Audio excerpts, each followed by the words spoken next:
So I'm Liz Martin, also known as the Mama PT. I specialize in pelvic floor physical therapy. I'll tell you a little bit about that in a minute. But first and foremost, I'm a wife and a mom. I have 3 kids. My older 2 are girls. They're 7 and 5. So we're like full blown like 2nd grade kindergarten this year. And then I just had a baby in February. He's 6 months old and we're not sleeping at all. Mm-hmm. So I'm like full on in the thick of postpartum with you guys, which I feel like qualifies me even more for this subject matter. So postpartum is a topic I'm really, really passionate about. I can get super on a soapbox about it. And with them talking about loving your postpartum self, I think what I've found, especially in doing this 3 times now, is the best way to love like your postpartum self or this postpartum season for me personally was to manage a lot of expectations and to have a lot of education about like realistically what does this actually look like. You know, we can get the picture of it or we can hear from our friends like bits and pieces, but like what does it actually look like when I come home? What are the things I actually need to know that are normal or not normal? What is like expected healing time? Not the whole like, hey, you're 6 weeks and cleared, go back to your life and all is well. Like you guys know right now, how could you possibly? So I wanted to go through like the definition of like how some of these governing bodies like ACOG and the American Pregnancy Association define postpartum and why it's kind of totally BS in my opinion. It's like really not long enough. And then go over like why some of these changes are occurring and the timeline for it, and then hopefully give you guys a couple of things to like really be thinking about and lean into like as you go further into postpartum, as you're up to approach postpartum, whatever it looks like. And if you have any questions or anything, that's most important to me. So I'm going to leave time for that for you guys as well. So typically, I think you guys all know postpartum is thought of as that first 6 weeks or 40 days after you have a baby. It can be considered the 4th trimester, all these different things. I think that's the most common. And it depends on the culture. So think about like our American culture versus like how it is in France or Norway or other places. It's totally different. If you haven't looked into it, just look up like what some of the norms are for other countries and it will blow your mind. I actually had a patient who her father-in-law is Norwegian, and he was like asking her halfway through her pregnancy, he's like, have you gone to see a pelvic floor therapist yet? She was like, what is that? So she came to me and was like, I would have never known about this if it weren't for my Norwegian father-in-law, because this is just part of their culture, which I thought was fascinating.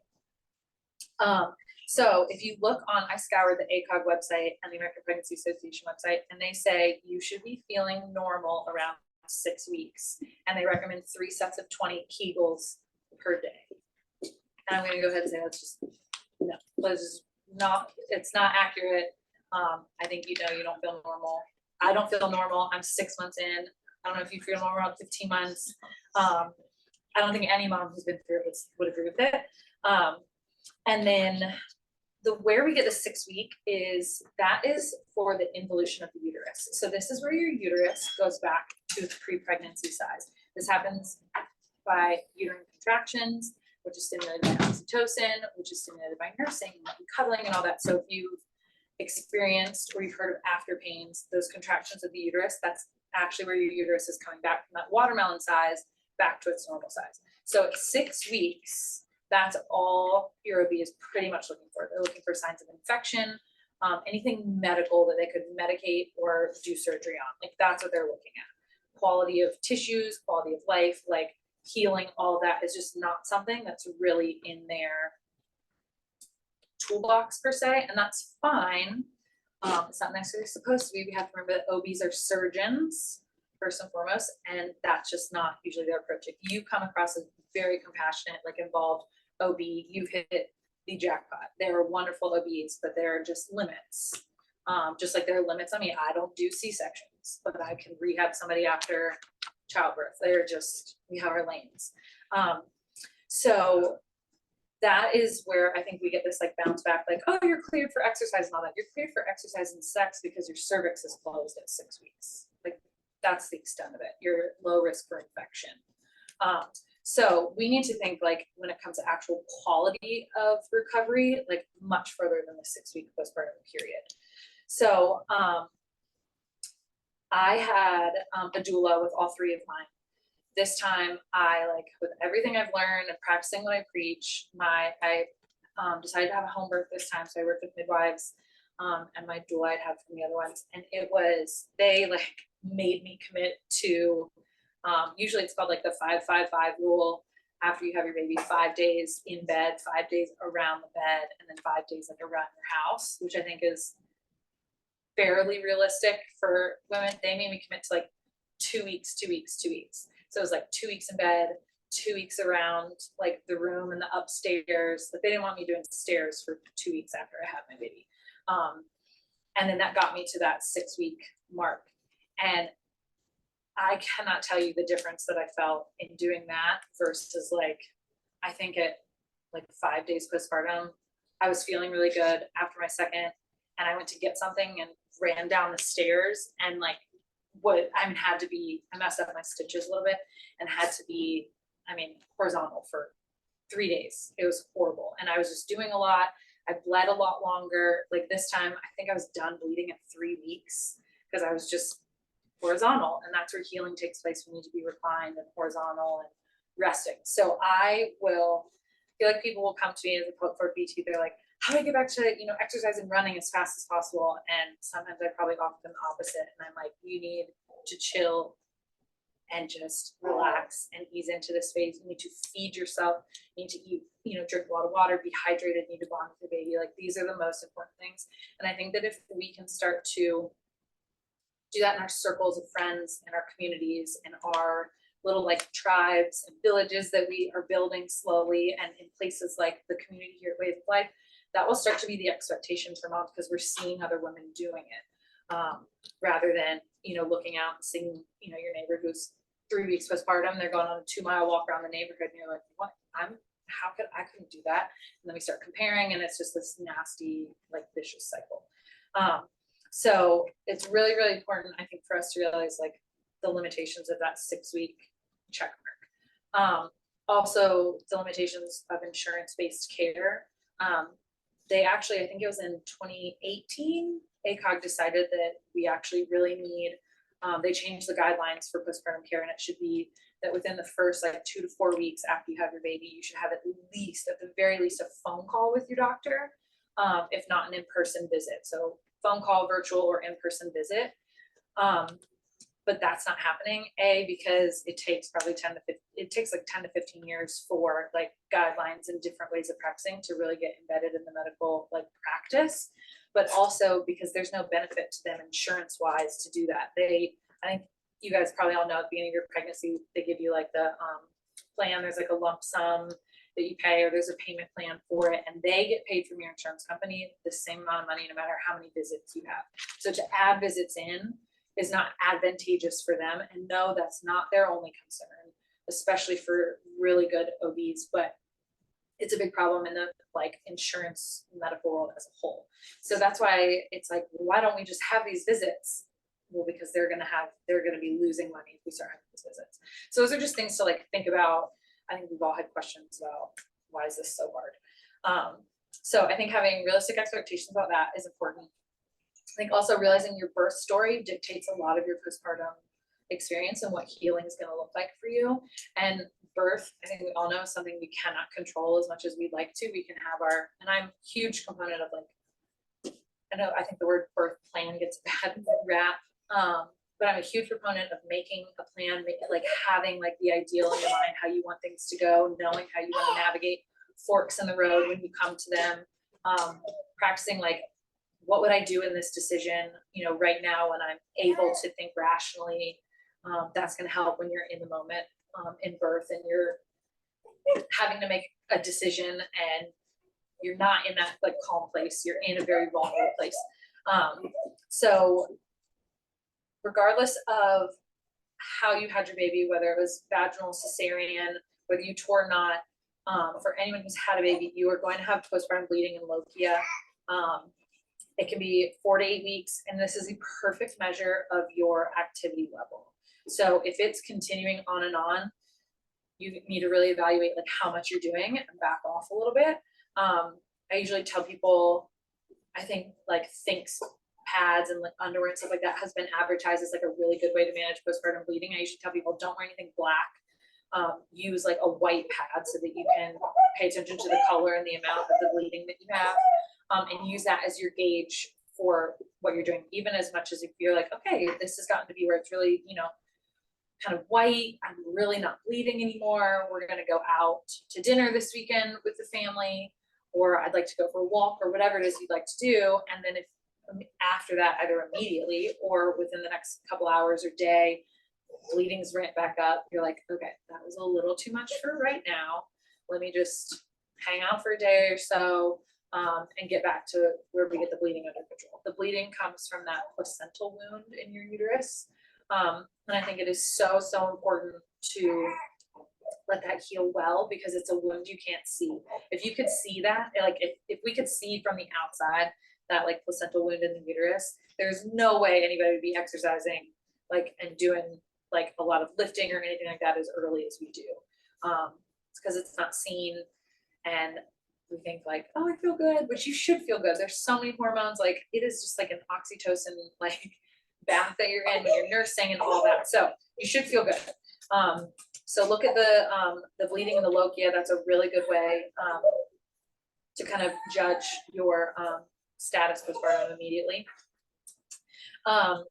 Also think about sleep deprivation. I had a trainer for a little while who, when I was pregnant and then postpartum, he would totally change the workout he had planned if I came in and was like, I didn't sleep last night. And he's like, if you didn't sleep, you're not doing high intensity, like you're not doing a HIIT workout. Like it's just more trauma to your body. So anything in this like postpartum time, we really want to honor what is most important at this moment. And that is, you know, whether it's nursing that you're doing, whether it's being able to care for not just your baby, but your other kids as well, to be present for them, as well as to be able to meet the needs of your baby. I think if we can really just look at our priorities in that, especially because after you have a baby, you're physiologically different. So I get really like the whole bounce back culture, or I want to get back to my I hate to break it, but there's no going back. It is really only forward. It's your same body, but it's totally changed for a reason. It has to be. If you didn't change chemically, hormonally, all of that, you wouldn't be able to respond to your baby in the middle of the night. You wouldn't have bonding that you do. You wouldn't have the intuition that you do. And I think it's a beautiful, wonderful thing. And so we need to let ourselves heal and let ourselves be different and let ourselves rest, and not have expectations that we're going to be in, you know, pre-pregnancy clothes right away. We're going to be working out at 6 weeks. We're going to be, you know, this baby's going to be sleep trained and I'm going to be doing stuff. If that stuff happens, it's great. But I don't think it's the realistic thing for any of us. It certainly was not mine. And I would consider myself like an expert in some of this stuff at this point. And like, I'm drowning in sleep deprivation right now and trying to work out, trying to rehab my own body. And so with having the level of knowledge I do, I still struggle with it. So I don't think it's unusual for anyone to be in any place with it. And I found that, you know, even anecdotally, all of us have our thing. So for some people, pregnancy is torture. It's just really miserable and hard. For some, it's magical. Others, their baby sleeps 12 hours a night, you know, but you know, then they are struggling with like nursing or something. Maybe your breastfeeding journey has been a breeze, but your baby doesn't sleep at all. You know, everybody has their thing that they're going through. Also in this time, knowing what's normal and what's not, the bleeding should get better. And they should go over this too at the OB or whatever provider you deliver with. Abnormals, large clots, pain, fever, worsening symptoms, all of that. Call them if you have questions. Call whatever provider you're working with if you have questions at all. You're not bugging them. Fight for whatever your questions are if you're unsure. And ask. Just keep asking. Get all the answers that you need. I have found in like working with this population and with being a mom myself and having friends that are moms, it is really about 18 months for healing after you have a baby, especially if it's your first. when it's after your second, it can be closer to 3 years. And I'm talking like healing defined as I feel like myself. I would attempt anything, like physically, exercise wise. I feel level, all of that. I think that's a big thing when it comes to, I even saw this when I worked in like post-surgical, like orthopedics. You know, surgeons like, oh yeah, you'll be back to work or you'll be fine in, you know, 8 weeks or something. That may mean like your incision's healed and whatever you can see is healed from the acute effects of surgery.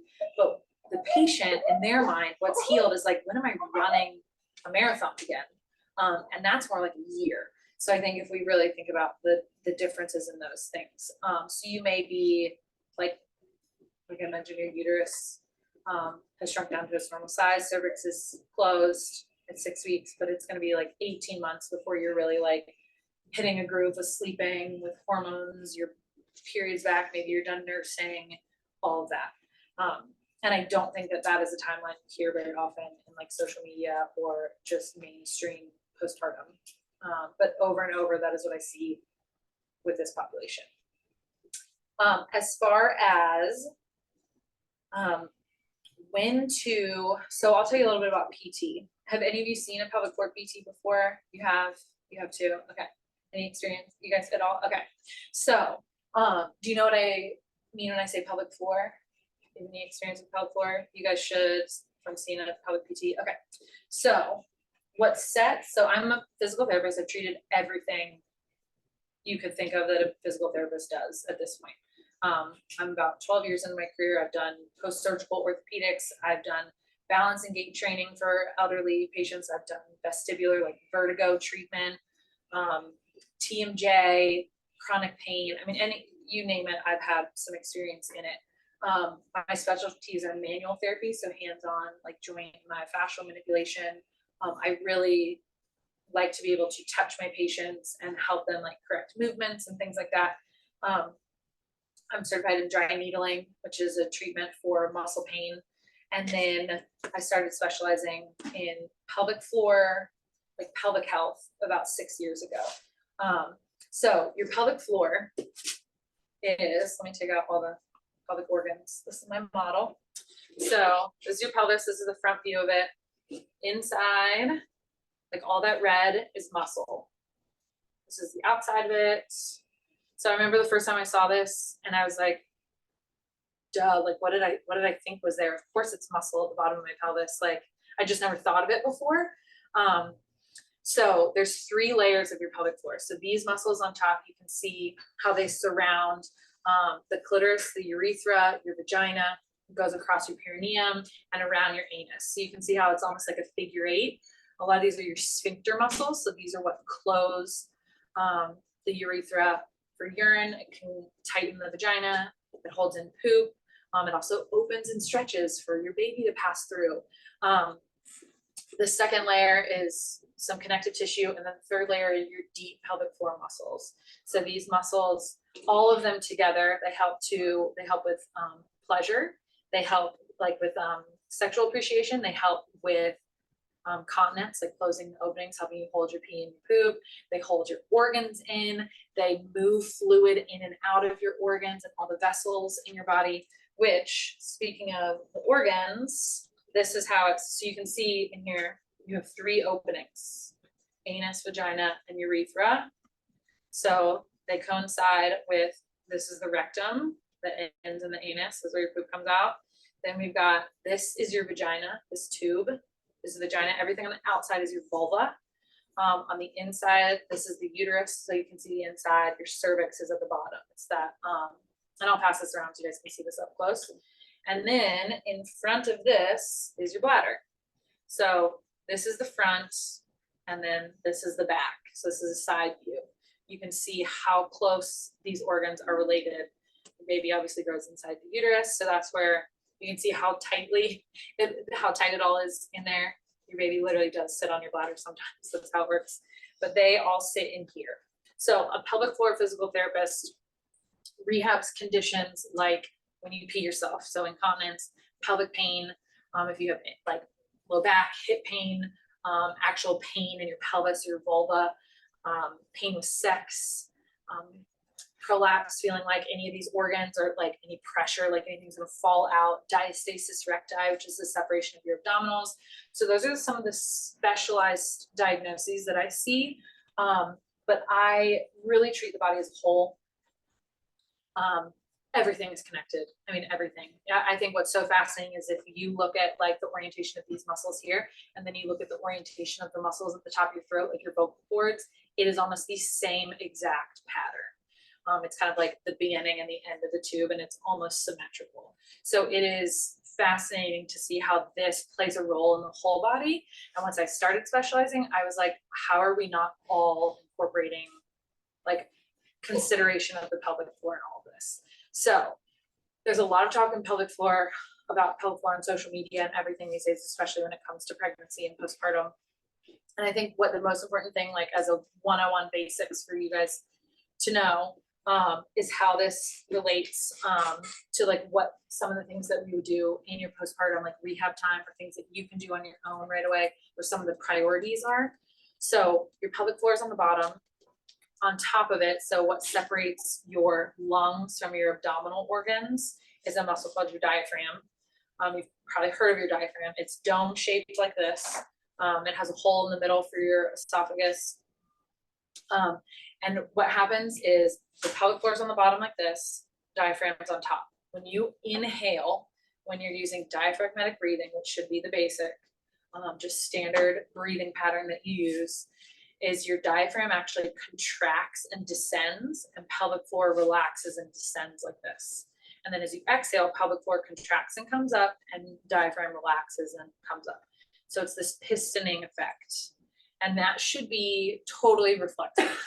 That should be like when you cough, your pelvic floor and your abs, you know, contracted to hold in the pressure so that you didn't feel pressure downwards. So this comes into play because pregnancy, you don't have to be like pregnant or postpartum to have any pelvic floor dysfunction. I've treated plenty of women who've never had babies, never want to have babies, who've had pelvic floor dysfunction. So you're not guaranteed to have issues just because you have babies. But what will help is maybe staying on top of some of these mechanics. So when the APA, like the Pregnancy Association and ACOG, are like, just do 60 Kegels a day and you'll be fine postpartum. You'll be good. That to me, that recommendation is the equivalent of if someone was like, hey, I have this shoulder injury. I don't know what's up, but it's bothering me. Like, what's your recommendation? And if I was like, just do 60 bicep curls a day and you'll be fine. You'd be like, how'd that help me? How do you know that it's like a bicep that needs strengthening? Same thing with your pelvic floor. These muscles can get weak. They can get tight and weak. They can get way too tense, which can be some of the reasons for pain and stuff like that during pregnancy or not during pregnancy, immediately afterwards. So the most important thing is that we maintain during pregnancy this system of breathing and this connection to your body. As women, we tend to hold our stress in our necks and our pelvis, like in our hips. I can't tell you how many times like I've just seen people holding like grief and stress or trauma in their pelvis, and it just creates this like very tight environment, which creates this shallow breathing pattern, which brings a whole cascade of neck pain and headaches, and then it's just this. So everything is connected. I hope that explanation is not totally overwhelming. I hope that makes sense a little bit. Okay, good. So this is why one of the easiest things to do postpartum and during pregnancy, like if you did nothing else, if you're like, I was sick my entire pregnancy, I couldn't think of anything. Like I couldn't exercise at all, I couldn't do anything. The one thing that I would say, if you can do it, is to work on maintaining the alignment of your pelvis underneath your rib cage. So I'll show you an example with me standing. I'm 6 months postpartum and I am barely working out yet. I've been having some of my own like pelvic floor dysfunction this time, which is really annoying considering I do this for a living, but it's like I said, we all have like our stuff and every pregnancy is totally different. So I do not feel physically recovered after my third at all like I did with my first two. So I could very much still stand here like I'm pregnant. Like I'm sure you can see, like I've got this big curve here, my hips are shifted forward, and my belly's out like this. So during pregnancy, even when you have baby in there and full uterus and all this, everything tight, jam-packed, we should be able to still get your pelvis underneath your rib cage. Does that make sense? Do you see that? How if I can bring this under here like this and settle my rib cage over the top of it. So that is a really good place.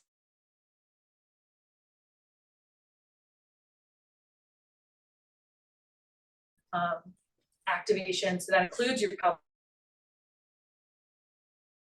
contraction of your pelvic floor muscles and letting go. That's all it is. It's nothing fancy. It was discovered by a doctor named Arnold Kegel, and he named it after himself.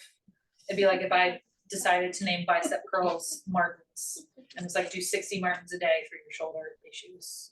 Like that's the equivalent of it. I'm not taking anything away from it, but you know.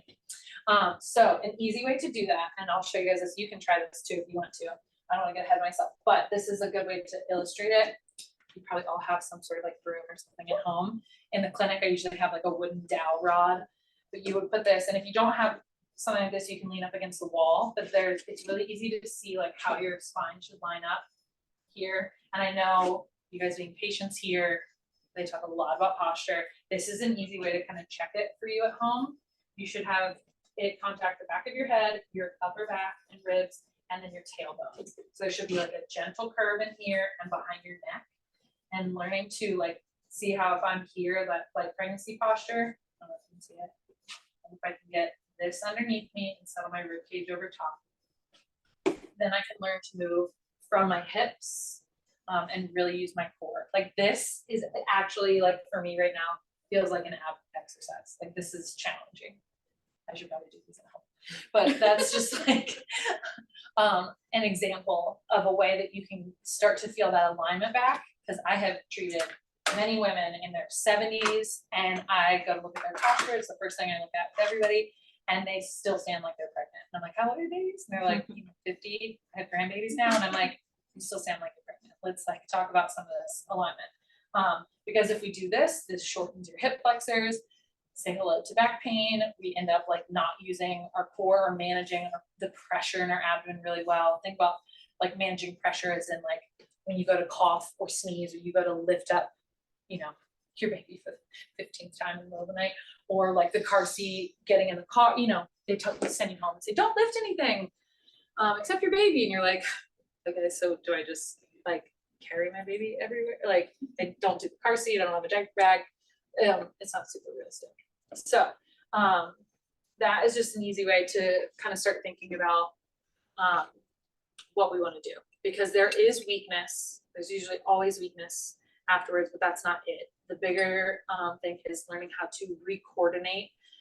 We call it motor control, like controlling your ability to move and the motor functions of your muscles and your whole body. It's not just about if you're strong or you're weak. You could be strong and not manage pressure well and have issues, or you could be really weak but actually like have a good alignment and awareness and be working on it and not have any issues. So that's where it's important to have an evaluation by a pelvic floor physical therapist, especially one who specializes in like pregnancy and postpartum. Like I have a hole in my head, like when I have someone coming in postpartum, I know exactly kind of what I'm going through and checking for them as far as function. So who should see a pelvic floor physical therapist? You should definitely see one if you've had a baby or been pregnant ever. If you're like, I'm not really having any issues, like, should I still go? I think it is super valuable to still go. You will learn something. If nothing else, you're going to pat on the back like, dang, you're moving really well, your breathing's under control, and you're going to feel even more confident going into whatever like workout, anything that you want to do. So pregnancy is a good time. You could establish a baseline early on. If you wanted to go see someone, get some education. Third trimester is where we would do like birth preparation, where we're going to talk about relaxing the pelvic floor, preparing for like opening and letting baby come through, and what to do postpartum. If you're having issues at all, go right away. Don't wait. Like you're not supposed to have back pain in pregnancy. They're just things that we've accepted that we don't have to. So ask somebody like ask somebody for help, seek out a physical therapist, ask, and actually now as of July 1st, you don't need a referral from a doctor. So you can just come see a pelvic PT. So even more reason it's like even easier to do it now. So also the last thing I'm going to say about seeing PT, if you're going to see someone, especially postpartum, and you're scheduling with them and everything, ask if that provider you're scheduled with does internal assessments. That is what I believe sets us apart as pelvic floor PTs. You can treat the pelvic floor without ever assessing someone vaginally. You can, but I think that is what really sets us apart, and really gives us a full picture of information. And when I say a vaginal assessment, it is a one gloved finger assessment of the pelvic floor muscles. So I'm able to, here's my other model, and I didn't pass that around, but I will. So this is the same thing, just illustrated and with actual holes, so I can show you that I can actually, patient will lay on the table, I'm dressed from the waist down, I'm super like consent heavy. I mean, I probably will ask somebody 10 times, I'm like, are you okay with this? May I lift up the drape? May I touch you? May I do all of this? And it is something that like is for you to be educated and to feel empowered and in control. It is not something that I need to just get under the drape and get in there and get information and get out of there. So it is something that we assess together. So I will assess externally. I can palpate all these muscles. These muscles can get, so like this is where your labia are. This is your perineum. So I can feel down the labia and see if there's trigger points or any tenderness. And I can actually treat that there as well. Then I will, it's a one glove finger with some lubricant assessment internally. I'll insert one finger and can actually assess around the bowl of the pelvis and feel these muscles for their condition. If there's trigger points in them, if they're super tense or taut, and we can treat that way as well. So it is a lot of communication between us and walking through it. There's no stirrups, there's no speculum. It is like not even close to a pap. But we don't do that until you're past 6 weeks and cleared and all that. But I think that assessment, if you're comfortable with it and that's something you want, is really what sets pelvic physical therapists apart. And we can give you so much good information just by using that assessment. I can ask you to breathe and contract, and I can see how you're working. You know, if you're coordinating, if you're like, yeah, I'm doing the Kegel, feel how strong it is. And I'm like, that's not your pelvic floor, that's your butt cheeks. Like you're just pinching your cheeks together or like squeezing your legs. And so it's a lot of like being able to like touch and be like, okay, no, we want less is more. And then you're like, oh my gosh, I've been doing way too much. Oh, I feel that now. Excuse me. And you're just in much more control. So I really love treating this like population because it's so easy to make a big impact. We do it together, and I'm always honored to like walk through that journey with people.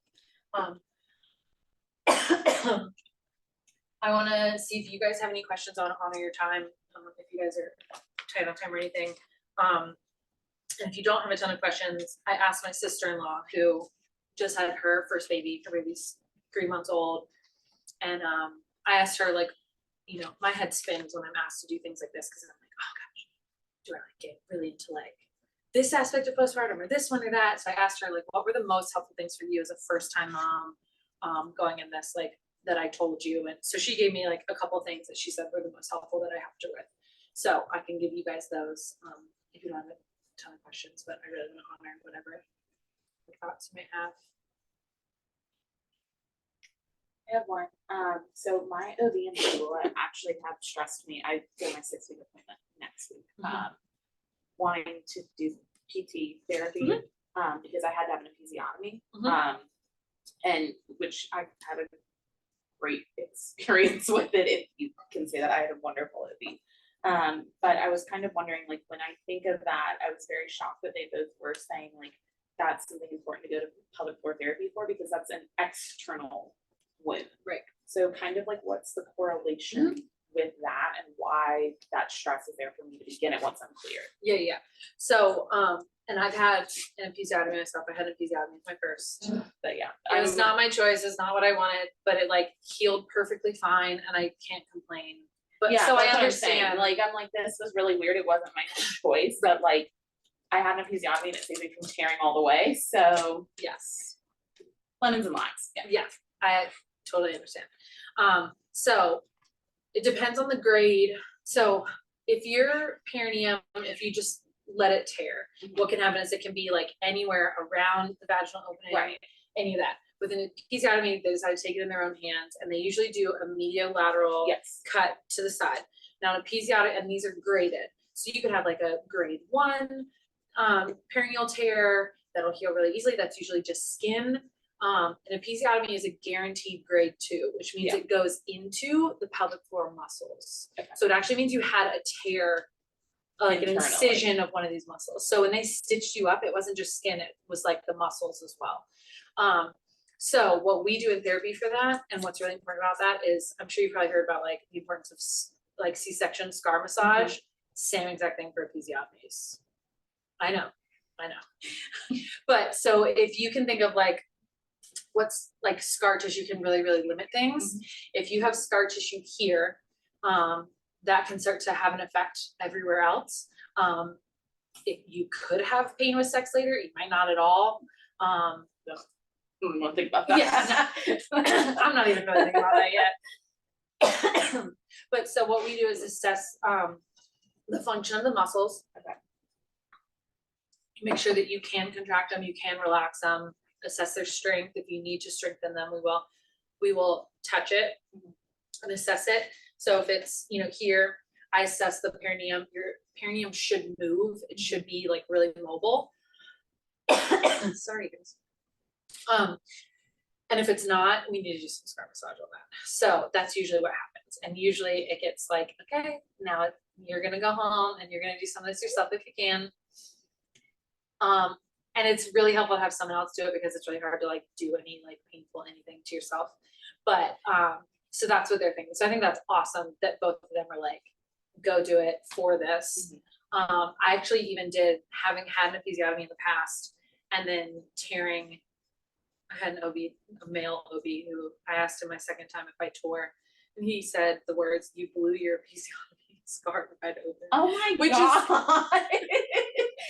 I was like, this is such a male thing to That's say. the most like egocentric male thing I've ever heard. It was ridiculous. It was so ridiculous. So actually this time in preparation, I went to a pelvic floor therapist and did some like preemptive scar massage. Yeah, because that was something that she brought up is which I get, like I'm in the hospital and she's like, when you're ready to consider your second, and I was like, hold on, lady, I'm an adult diapers right now. Like, but she said like that's something to prepare for too, because oftentimes once you've had one, they'll either opt to do it again since the tissue is right there, or like try to massage. Yeah. So if you're not going to talk about it now, but some lofty, like maybe one day, another one, doing scar massage now, especially while it is still like healing and laying down, will be a lot easier than doing it later. So getting it to be mobile and everything now, you'll set yourself up much more later. And you can refuse an episiotomy later. People really don't even do episiotomies at all anymore. Yeah. I was shocked my doctor, because like I kept pushing. She kept saying, she was like, I really don't want to, but if I do this, it will save you from tearing all the way. And I was like, at that point, I was like, get him out. Like, That's where I was. Don't care. I was like, what? You out of my face. But granted, I would have rather had that. My best friend tore all the way in. So she was like, trust me, what you had was a lot easier than what I did. And she did pelvic floor therapy and swears by it. So, it'll just prevent you from future issues and getting ahead of it. And I've done like postpartum pelvic floor PT this time. And I went, and I'm telling you, and I had like a grade 1 to 2 tear this time, stitched up.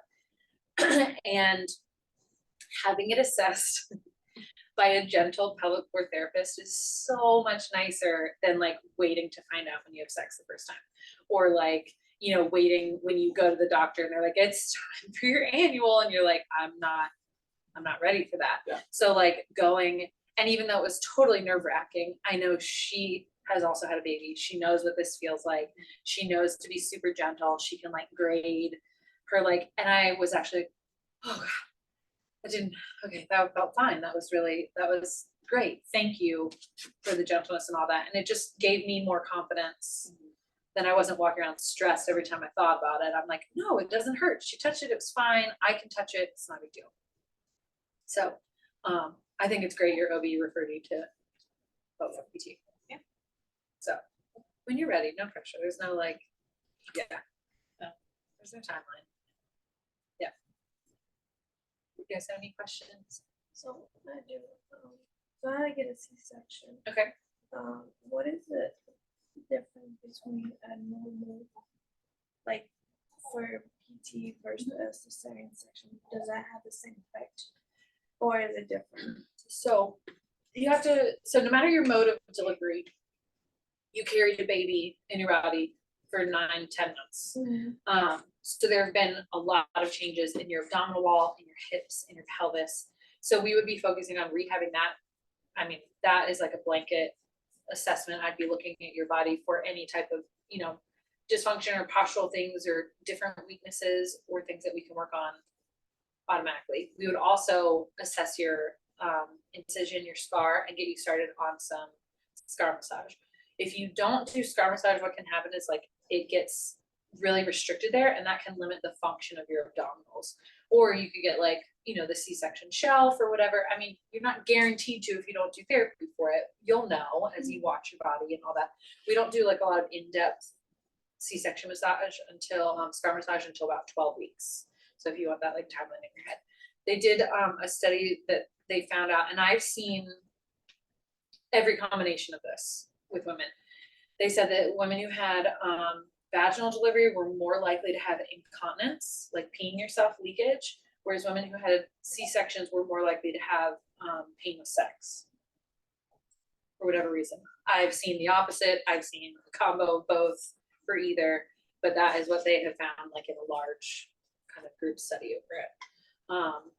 So, but we would still be working on postural, making sure your breathing is right, all of that. As some of the things that differ are if you were catheterized for a long time because of the C-section, if you if it ended up being like an emergency situation, so if you had labored and got to pushing and then had a C-section versus like a scheduled one, like that takes a totally different toll on your body. So no matter what, we always, I mean, I always sit down with women and I'm like, okay, what do you feel in your body? What are your goals? Like what would make you feel like you have, you know, recovered and healed and you're good? And what are your priorities? So we always tailor it towards your particular goals and needs is how it would differ the most.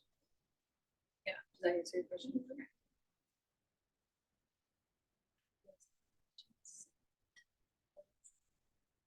So I'll tell you guys the couple things that my sister-in-law told me that was really, really helpful.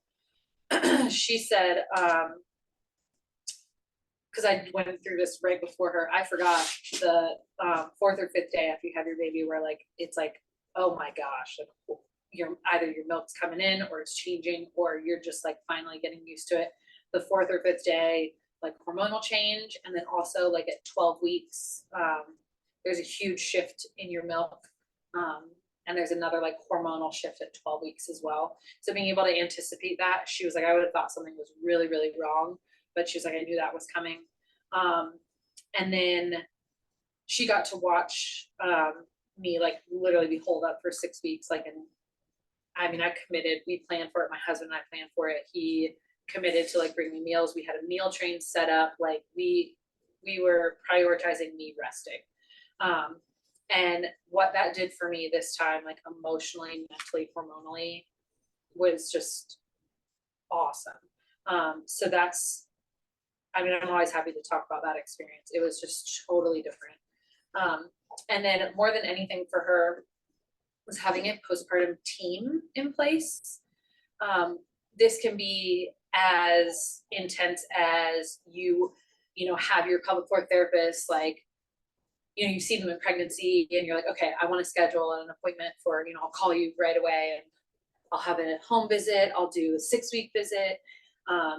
You can, you know, exactly who you want to have, or it can be as simple as like, your best friend gave you all the people that she saw for her stuff. But for me, this is who am I going to call if X happens list. And I started making a list, and it's way longer than I realized. This is everything from lactation, pelvic floor physical therapist, chiropractor, craniosacral therapist, a speech therapist, and a pediatric dentist. If your baby had like tongue and lip ties, that's something that like the lactation consultant should pick up on. Myofunctional therapy as well is something that you could do for tongue and lip ties for your baby. A postpartum doula, or at least checking in with your birth doula. Massage therapist, an abdominal massage therapist. Obviously you have OB, your PCP, and then a mental health therapist as well. So like just thinking through, you may not need them. I hope you don't need them, you know, but like body work afterwards for you is ideal. Like schedule yourself a massage, like prioritize that. So get a therapist, but just kind of have a list in your head. I think that helped me so much this time, because when something changes, I'll also add sleep consultant to the list, even though I'm trudging through that right now. I thought third time around, I should surely have this on lock this time, and that has just been a lie. But it's nice that when you don't have to wait for crisis to start doing research and finding people. You just automatically have a list where you're like, you know what, I'm gonna pull out that list and I'm gonna call that person. And it just takes one step away, and that is how we can really stop like any type of spiral into any like, you know, struggle mentally, emotionally, and all that. So I think that's super helpful to get with your community of people and see who they recommend. You know, Carly and Krista know people. Gosh, I do. I'm also on maternity leave myself right now. I'm trying to figure out when I'm going back, but if you email me, and I have my information up here, you're welcome to take my card, or for sure. If you email me, my like automated responder comes up with a list of people that I've been sending people to in the meantime, if you guys want to pursue treatment like before I get back to work. I have people you can see. So but yeah, that's my basic spiel on postpartum. Thanks for coming. Yes, thank you for coming. Thanks for joining us online, guys.